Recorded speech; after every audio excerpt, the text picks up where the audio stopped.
Imagine thousands of armored knights, their banners fluttering beneath the burning sun, sailing east across the Mediterranean, not for plunder or power, but for what they believed was God's will, to reclaim the Holy Land from Muslim control. They called themselves Crusaders, warriors of Christ, defenders of faith. Yet somehow, through betrayal, greed, and political deceit, these same knights turned their swords not against Islam, but against the greatest Christian city in the world, Constantinople. This is the story of how a crusade meant to defend Christianity ended up destroying one of its brightest jewels. It all began at the close of the 12th century, in a Europe still haunted by the failure of the Third Crusade. The dream of retaking Jerusalem still burned in the hearts of kings, popes, and peasants alike. In 1202, Pope Innocent III called for a new crusade, the Fourth Crusade, a holy mission that would strike directly at Egypt, the heart of Muslim power, and then march on to liberate Jerusalem. The plan was ambitious, righteous, and glorious, at least on parchment. But from the moment it began, the Fourth Crusade was cursed by a web of debt, deception, and human greed. The Crusaders, mostly French and Flemish nobles, made a deal with the Republic of Venice to transport their army by sea to Egypt. Venice, the master of maritime trade, demanded a massive payment, 85,000 silver marks, for ships, supplies, and men. But when the time came, fewer Crusaders arrived than expected. Many could not afford the journey, and those who did were nowhere near enough to pay the Venetians. They managed to gather only a fraction of the promised sum. The Doge of Venice, Enrico Dandolo, a shrewd, nearly blind old man with the cunning of a serpent, was not a man to lose money. So he offered the Crusaders a deal. If they could help Venice capture the rebellious city of Zara on the Dalmatian coast, their debt would be forgiven. Zara was a Christian city, under the protection of the King of Hungary, who had himself taken the cross to join the crusade. It didn't matter. The Crusaders, desperate and hungry, agreed. And so, in November 1202, they besieged and captured a Christian city, their first act of the Fourth Crusade. When news reached the Pope that his Crusaders had slaughtered fellow Christians, he was furious. He excommunicated the entire army.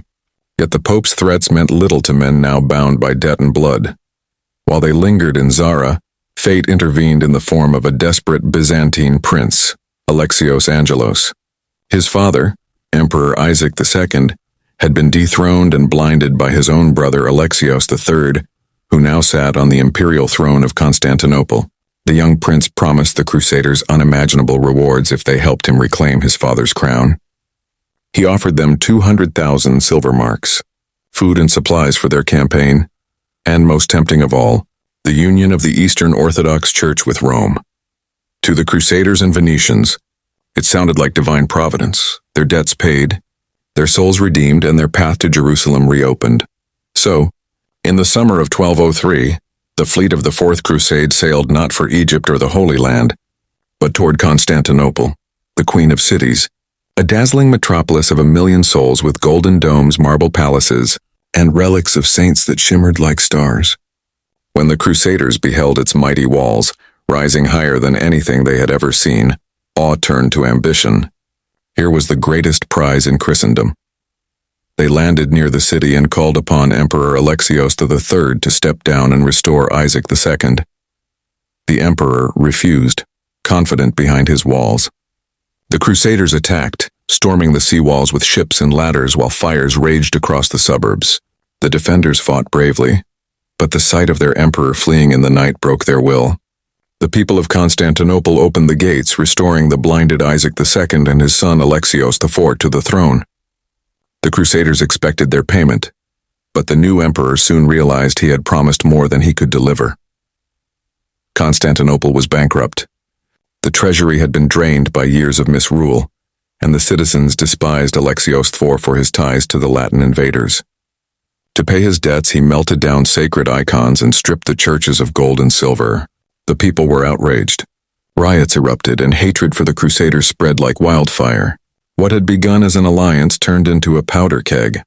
By early 1204, the situation spiraled out of control. Alexios IV was overthrown and murdered in a palace coup led by a noble named Alexios Doukas, known as Mortzouphlos, who took the throne as Alexios V. He was fierce, cunning and determined to drive the Latins out. He ordered the Crusaders to leave at once, but the Crusaders, already betrayed and unpaid, refused. They declared war on the very city they had sworn to protect. On April 9, 1204, the siege of Constantinople began anew. But this time, it was not a mission of faith. It was a campaign of vengeance and greed. For 3 days, the Crusaders hurled stones, shot arrows, and battered the walls. Venetian ships lashed together formed floating siege towers, and on April 12th, after fierce fighting, they breached the defenses. The city fell, and what followed was one of the darkest chapters in Christian history. The Crusaders unleashed hell upon Constantinople. Churches were looted, homes burned, and citizens massacred. The ancient Hagia Sophia, the holiest cathedral in the East, was desecrated. A prostitute was set upon the high altar, mocking the faith both sides claimed to serve. Gold chalices became drinking cups, and sacred relics were torn from their shrines to be sold or stolen. The treasures of Byzantium, works of art, icons, manuscripts, vanished forever into Western vaults. The Venetians took the bronze horses that still stand today above the entrance of St. Mark's Basilica in Venice, symbols of their victory and betrayal. Even some Crusaders were horrified by the devastation. They had come to fight Muslims and reclaim the Holy Land, but here they were, slaughtering fellow Christians in the name of God. Pope Innocent III, when he learned of the sack, condemned it in horror, calling it an abomination, yet even he could not undo what had been done. The Crusaders set up their own Latin Empire in Constantinople, crowning Baldwin of Flanders as emperor. But their rule was short-lived. They carved up the Byzantine lands among themselves while the Greeks retreated to Nicaea, Epirus, and Trebizond, vowing to reclaim their city. The Fourth Crusade never reached Jerusalem. Instead, it crippled the Byzantine Empire, weakening it beyond repair. The unity of Christendom, the very goal of the Crusade, was shattered forever. The rift between the Catholic and Orthodox churches deepened into bitterness that would last for centuries. When the Ottomans finally captured Constantinople in 1453, the city was but a shadow of its former glory, and many historians trace its decline back to that fateful betrayal of 1204. Looking back, it's hard not to see irony in the tragedy. The Crusaders had set out as holy warriors, believing they were instruments of divine justice. Yet greed, pride, and political ambition turned them into destroyers of the very faith they claimed to defend. The fall of Constantinople to the Crusaders stands as one of the great lessons of history, that even in the name of God, human desires can twist noble causes into acts of ruin. When the smoke cleared and the fires died, Constantinople lay broken. Its people wandered through ashes, mourning not only their dead but their faith in Christian unity. The Latin knights who rode through its streets burdened with stolen gold and relics would return home boasting of victory. But history remembers them not as saviors of Christendom, but as the men who destroyed its most magnificent city. And so the Fourth Crusade, born from piety and wrapped in the language of holiness, ended not in Jerusalem but in betrayal, greed, and the burning of Constantinople, a reminder that the road to hell is often paved with the best of intentions. The smoke of Constantinople's burning lingered in the air for months, thick and bitter, like a curse upon the victors who had called themselves Crusaders. The streets that once echoed with the footsteps of emperors and saints now ran with ashes and silence. The proud domes of the city stood blackened, their gilded crosses bent and twisted. To the Crusaders it seemed as though they had conquered the richest city in the world.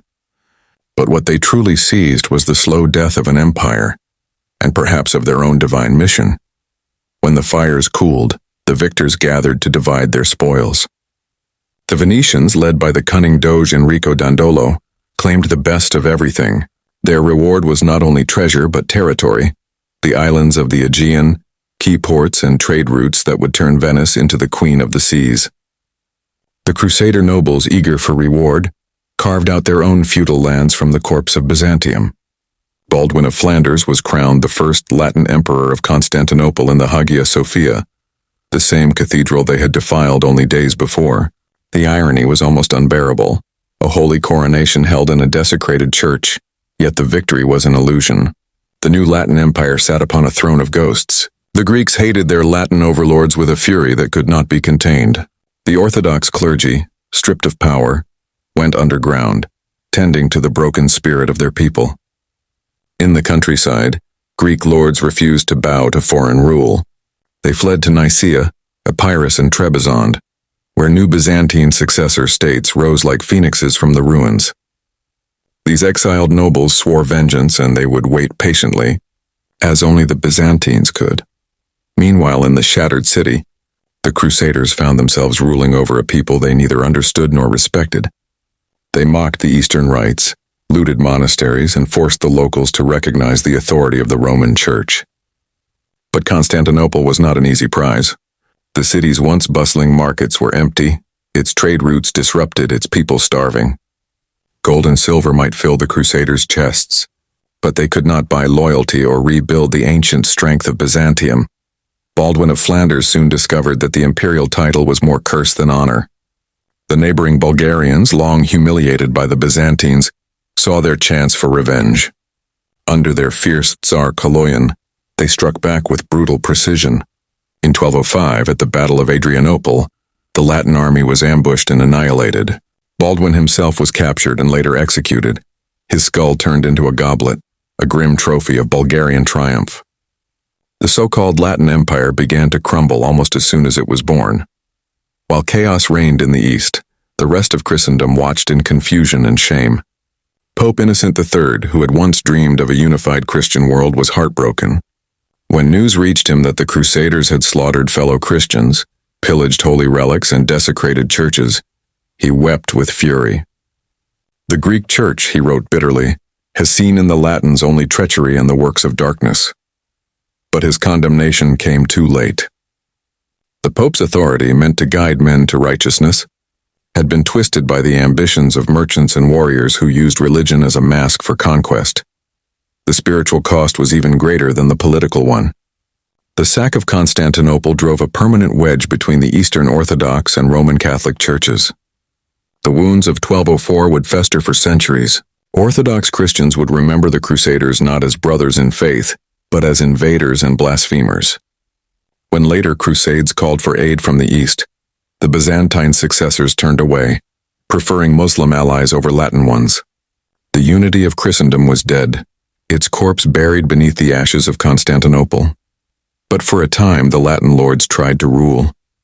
They attempted to rebuild the city, to reopen its markets, to restore some sense of order. Venetian merchants flourished, trading silk, spices, and stolen relics across the Mediterranean. Churches in France, Italy, and Germany soon glittered with treasures looted from the East, jeweled icons, sacred bones, and fragments of the true cross.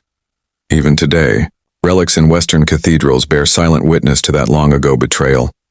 Yet wealth could not disguise weakness.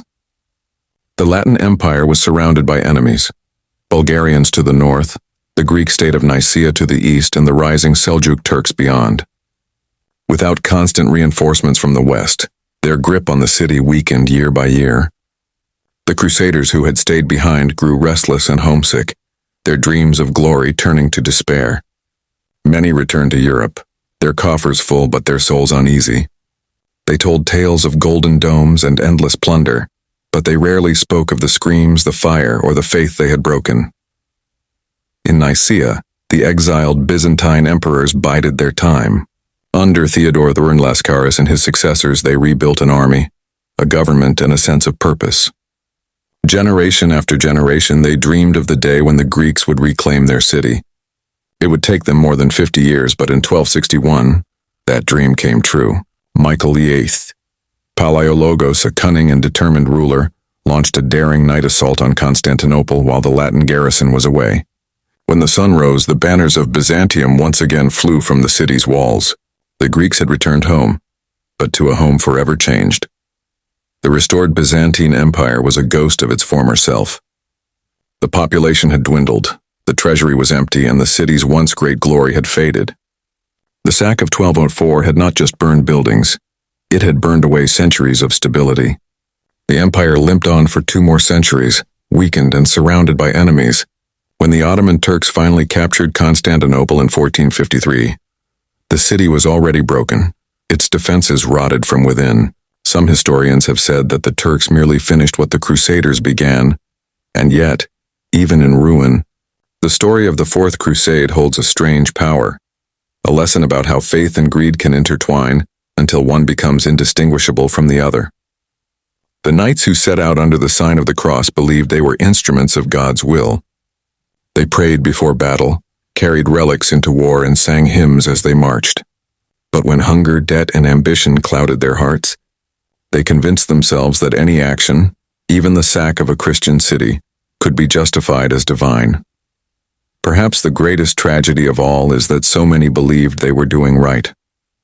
The Doge of Venice, old and nearly blind, claimed that God himself had guided him to victory. The Crusader lords saw the fall of Constantinople as divine reward for their hardships. But what kind of victory leaves the faithful weeping among the ruins of their own church? For the people of Constantinople, the memory of 1204 became a scar carried through generations. They told stories of how the Latins stripped the gold from the icons of Christ, how the relics of saints were broken apart and sold, how priests were murdered at their altars. They whispered that God had turned his face from the west that day, leaving it to drown in its own hypocrisy. Centuries later, even after the fall of the Byzantine Empire, the Orthodox Church remembered. When attempts were made to reunite the two branches of Christianity, the memory of 1204 stood as a barrier. The words Latin betrayal became a symbol of all the arrogance and greed that had poisoned the Crusades. And yet, in a strange way, the fall of Constantinople to the Crusaders changed the world far beyond religion. The looted treasures and manuscripts carried westward helped ignite the spark of the Renaissance. Greek scholars, fleeing the fallen city, brought with them ancient texts and knowledge long forgotten in the West, works of philosophy, mathematics, and art that would inspire a rebirth of learning in Europe. From the ashes of Constantinople, a new world was slowly born. So perhaps in the vast tragic tapestry of history, even this dark chapter had its echo of light. The Crusaders sought heaven but brought hell. Yet from their sins came knowledge, rebirth, and the rediscovery of the classical world. Still, the cost was unimaginable. An empire shattered, a faith divided, and a city that would never truly recover. When the night falls over Istanbul today, and the faint outline of Hagia Sophia glows beneath the moon, it is easy to imagine the ghosts of 1204 still wandering its courtyards. Knights and priests, emperors and merchants, all wondering how a holy war had led them to destroy the holiest city of all. Their story endures as a warning that no cause, however sacred, is safe from the corruption of human desire. The Crusaders had set out to conquer Jerusalem for God, but they conquered Constantinople for themselves. And in doing so, they lost far more than they gained. They lost the soul of the Crusades, the unity of Christendom, and the moral high ground they once claimed as their divine right. The Fourth Crusade stands as one of history's cruelest ironies, a holy mission that became an act of heresy, a journey to save Christianity that instead tore it apart. And so, as history remembers them, those armored pilgrims who dreamed of salvation but delivered ruin, their legacy remains not one of glory, but of warning. For faith without humility, power without conscience, and zeal without wisdom can turn even the holiest of intentions into the darkest of deeds.